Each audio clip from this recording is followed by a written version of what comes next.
Guyyaa farra malaamaltummaa addunyaa 21ffaa bara kanaa sababeeffachuun mariin paanaalii mata duree dhaloota naamusa qabu badhaadhina hunda galeessaaf jedhuun walta'iinsa Komishinii Naamusaa fi Farra Malaamaltummaa magaalaa Finfinnee fi tajaajila oduu Itiyoophiyaatiin qophaa'uun bakka qaamoleen qooda fudhattoota garaa garaa argamanitti yaadannoo injifannoo Adawaatti gaggeeffameera. Waltajjii marii kanarratti ergaa kan dabarsan Komishinarri Komishinii Naamusaa fi Farra Malaamaltummaa magaalaa Finfinnee Komishinar Jamaal Raddiin badhaadhina hunda galeessaa milkeessuuf dhaloota gocha malaamaltummaa balaaleffatu uumuuf sadarkaa magaalaa Finfinneetti hojiin bal'aan hojjetamaa jiraachuu kaasan. እንደሚታወቀው ሙስና ሀብትና ንብረትን የሚጎዳ እኩይ ተግባር ብቻ ሳይሆን akkuma beekamu malaamaltummaan gochaa qabeenya qofa miidhuu osoo hin taane bilisummaa lammiilee kan mulqu haqummaa kan dabsuu fi gochaa nageenya ilma namaa booressuudha. Kanaaf akka magaalaa Finfinneetti hawaasni gocha badaa kana irratti akka qabsaa'uuf hubannoo uumurraa eegalee hojiileen adda addaa hojjetamaa jiru.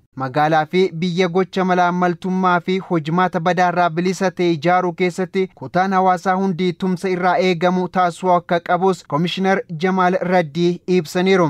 ግንዛቤ ለማስጨበጥ የሰራነ ያለው ስራ ሁሉም የህብረተሰብ ክፍል ሚናው እንዲወጣ እንዲያስችል በማገዝ ነው። Hojiin hojjechaa jirru kutaan hawaasaa hundi qooda mataasaa akka baatuuf yaadameeti. Akkuma beekamu guyyaan farra malaamaltummaa akka Itoophiyaatti bara kana dargaggoota irratti xiyyeeffatee kabajamaa jira. Kun kan ta'eef ammoo dargaggoota egereef mul'ata qaban ilaalcha malaamaltummaa irraa bilisa ta'e qabaatanii akka guddataniif kabajni isaanii kan boruu gochaa badaa kanaan akka hin xiqqaanne gochuufi. Hojii raawwachiisaa olaanaan dhaabbata tajaajila oduu Itoophiyaa obbo Saifee Darribeen gama isaaniitiin tajaajilli oduu Itoophiyaa akka biyyaatti mul'ata dhaloota gocha malaamaltummaa fi hojimaata badaa balaaleffatu uumuuf qabamee fi waliigaltee biyyoolessaa irratti xiyyeeffannoo addaatiin hojii hojjechaa jiraachuu himaniiru.